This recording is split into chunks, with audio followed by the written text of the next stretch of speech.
Light आ रहने दीजिए।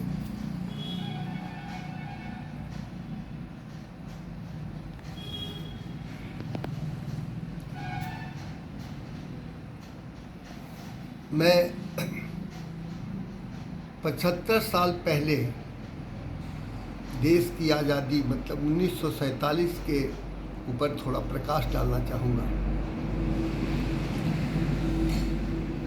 ये दुर्भाग्य है कि देश का विभाजन दो भाइयों के बीच, हिंदू मुसलमान, जो काफ़ी प्रेम से रहते थे, लेकिन महत्वाकांक्षी जिन्ना की आकांक्षा की वजह से देश का विभाजन हुआ। और इसमें अंग्रेज़ों की बहुत बड़ी कूटनीति भी थी, जो आम है कि डिवाइड करो, फूट डालो और शासन करो। जिन्ना चाहते थे कि देश की बागडोर उनके हाथ में आए। मेन मंशा उनकी वही थी।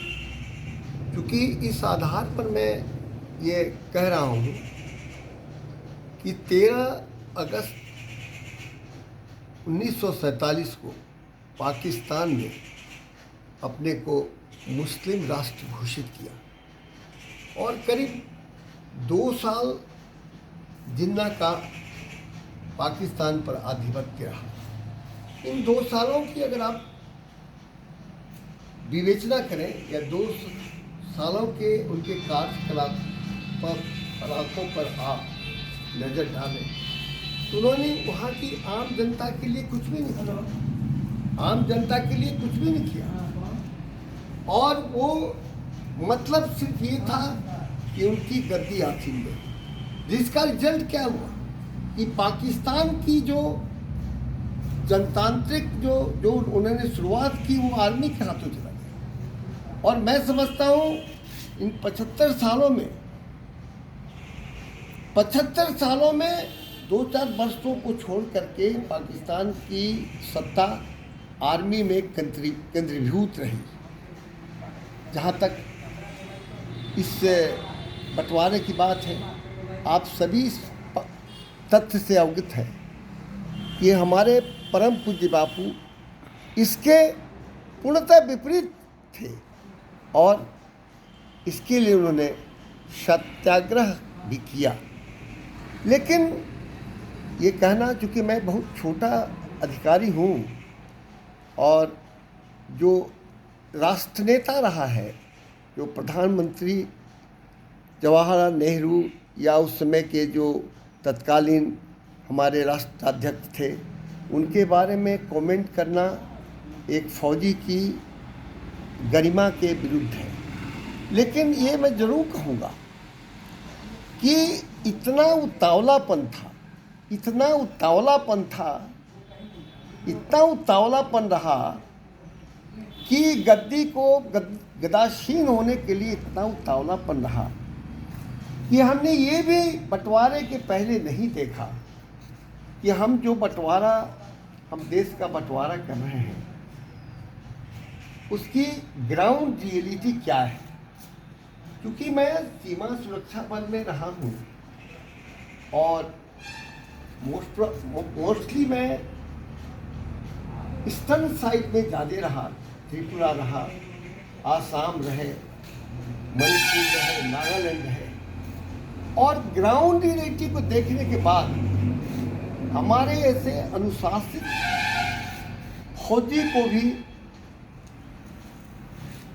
दुख ही नहीं होता है, बल्कि ग्लानि होती है। आप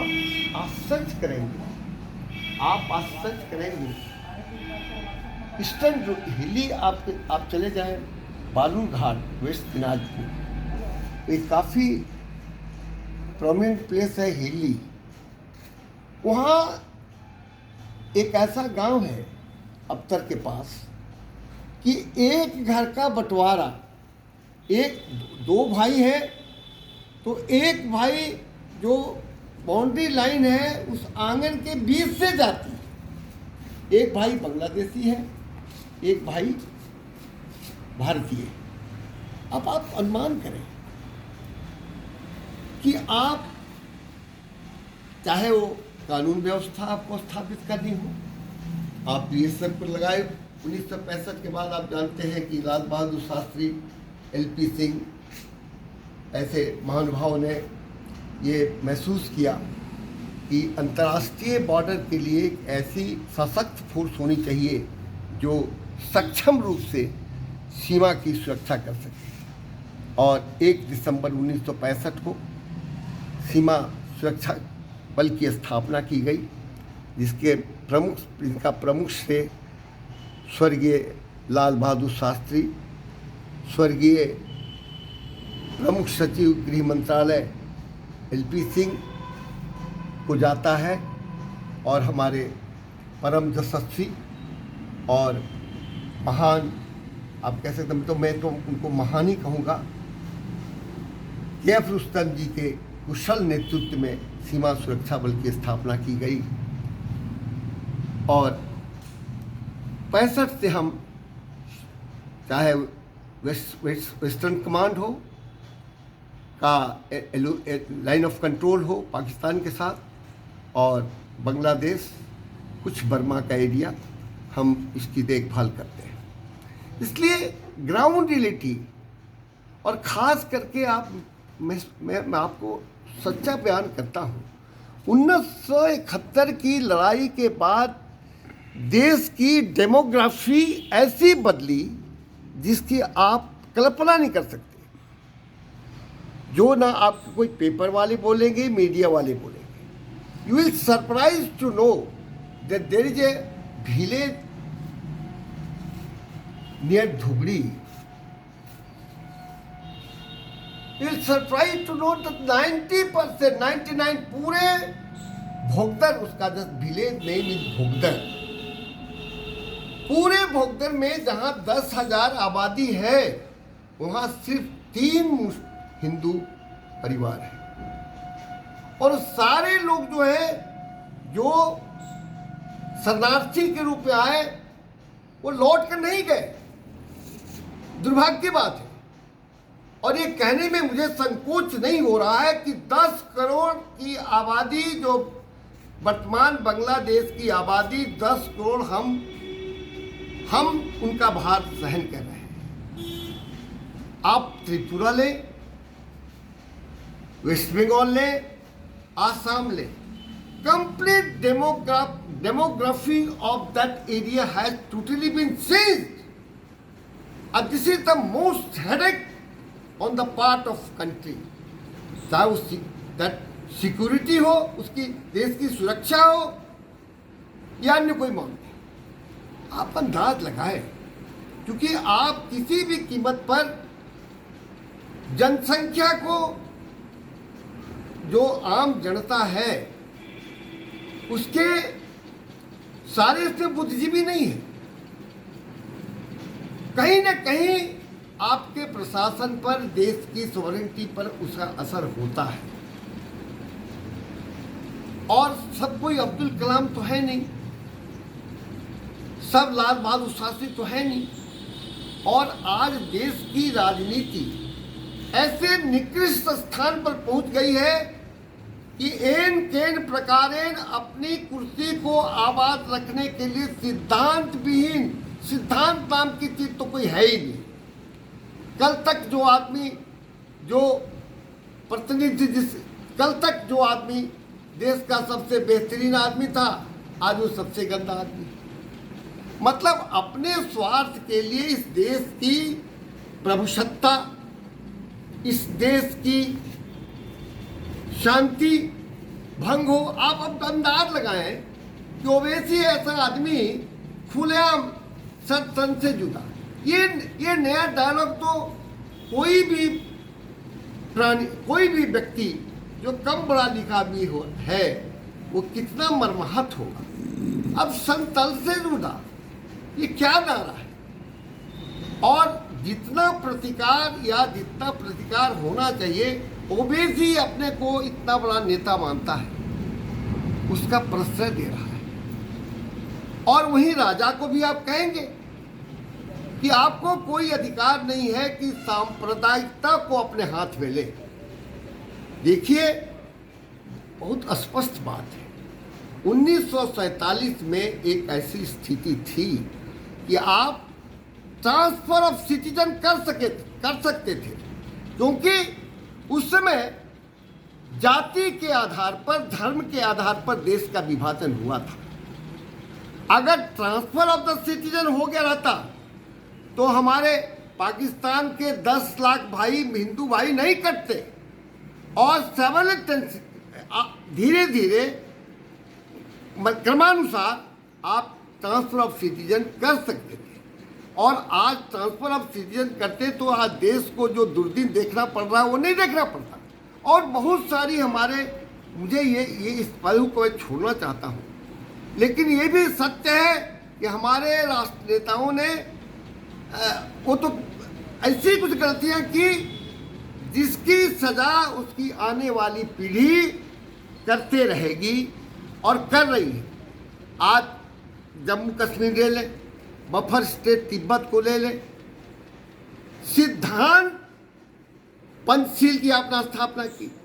अब सवाल है, पंचशील अगर वो कार्य जो आपने एक सिद्धांत का प्रतिपादन किया, अगर वो ग्राउंड पर उस मूर्त रूप लेती है तब तो कोई बात नहीं है, लेकिन आप सिद्धांत को अनुमोदित कर दिया और उस जो ग्राउंड एकदम विपरीत है। आप देखें 62 की लड़ाई के देखें, आपकी क्या हश्र हुआ, देश की प्रतिष्ठा का सर्वनाश हो गया।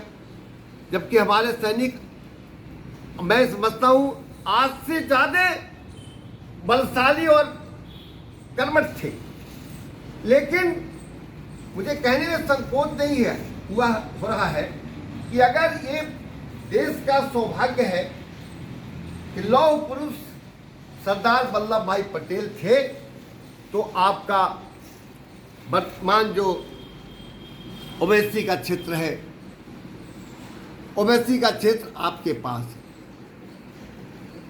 नहीं तो वो भी आपके हाथ से चला गया होता, निश्चित रूप से चला गया होता। आपने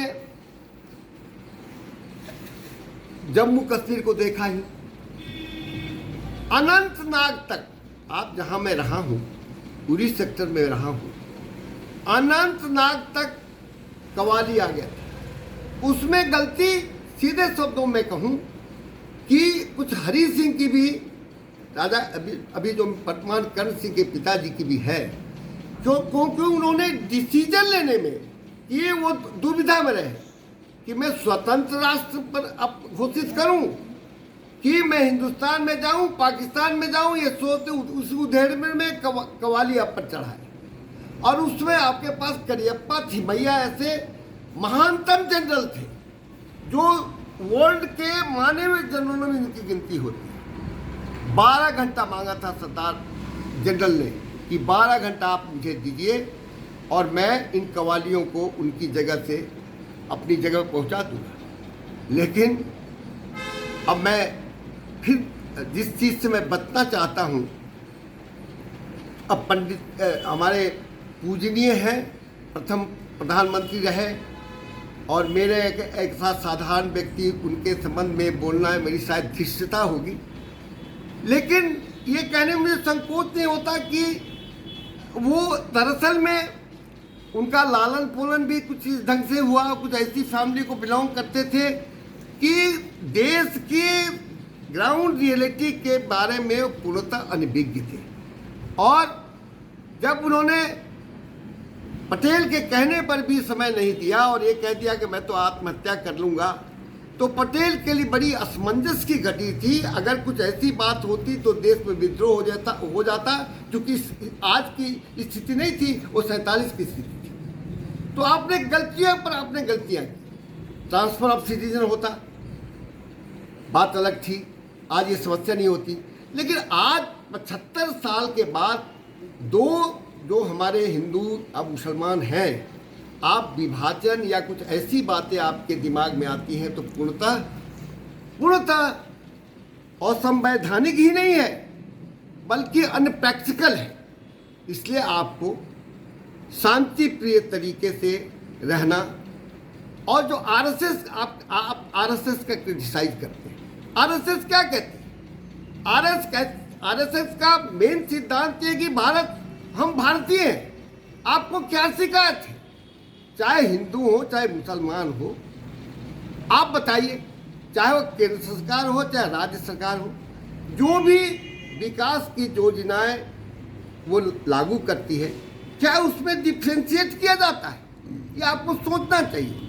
और सबसे बड़ी बात मैं आपको एक बात कहूँ कि आज के तारीख में मुस्लिम राष्ट्र और स्पेशली आईएसआई, दो तरह की पॉलिसी, दो तरह की इंटेलिजेंसिया होती है, एक लॉन्ग टर्म एक शॉर्ट टर्म। तो लॉन्ग टर्म में क्या है, जो आज आदमी बीच, जो इंटेलिजेंस ऑफिसर बीच बोता है, उसका रिजल्ट 20 साल के बाद निकलता है। तो उससे आपके हर कैडर को, चाहे आईएएस कैडर हो चाहे आईपीएस कैडर, जो सेना हो चाहे बीएसएफ हो, एक बड़ा ही सुनियोजित 71 की लड़ाई के बाद जब मिस्टर भुट्टो जिंदा थे, याहिया खां थे, तो उन्होंने एक मीटिंग करी और उन्होंने ये प्लान किया कि हम कन्वेंशनल वार में हिंदुस्तान से नहीं जीत सकते। क्या तरीका है कि हम हिंदुस्तान की इकोनॉमी को, हिंदुस्तान की जो वारफेयर की, हिंदुस्तान की जो लड़ने की क्षमता को हम कम कर सकते हैं। उन लोगों ने डिसाइड किया कि साहब लॉन्ग टर्म पॉलिसी अपनाओ, प्रत्येक कैडर में अपना आदमी भेजो। और हमारी कमी क्या है, ये कहने में मुझको संतोष नहीं है कि हम राष्ट्र हित की बात नहीं सोचते। देख खुदा के नाम पर हम उनको प्रश्रय मिल जाता है, उनका प्रश्रय मिल जाता है। देश का कितना हम नुकसान कर रहे हैं, जिस धरती का पर हम जीवित, जो धरती हमारी है उसका हम नुकसान कर रहे हैं, इसका किसी को ख्याल नहीं। तो कहने का मतलब है कि आज बहुत हमारे राष्ट्र नेताओं को सोच समझ कर चलने की चाहिए स्थिति है। और साथ ही साथ अपना स्वार्थ छोड़कर अगर देश का स्वार्थ देखते, कम से कम आने वाली पीढ़ी के लिए तो आप कंटका की स्थिति मत बना के जाइए। आने वाली पीढ़ी को तो ऐसा मत दिखा के जाइए जो आपकी आने वाली पीढ़ी आपको थूके, आपके नाम पर थूके। और एक बात और मैं लास्ट में कहना चाहूँगा कि जयप्रकाश मैं कहूँगा कि स्वर्गीय जयप्रकाश नारायण बुद्धिजीवी नहीं बल्कि पूर्णतः समाजवादी नेता थे और बहुत ब्रॉड माइंडेड थे। लेकिन उन्होंने एक स्लोगन दिया कि the total liberation, do you expect total liberation by the future generation who is totally corrupt? No, आप ये कहिए total liberation by saving the future generation. आप अपनी आने वाली पीढ़ी को नहीं सुधारेंगे तो आपका आज़ादी नाम मात्र का रह जाएगा। आप सोचते रहिए विकसित, क्योंकि जिस राष्ट्र में चरित्र नहीं, जिस राष्ट्र में देश प्रेम नहीं है, वो कभी भी विकसित हो ही नहीं सकता। ये मेरी ये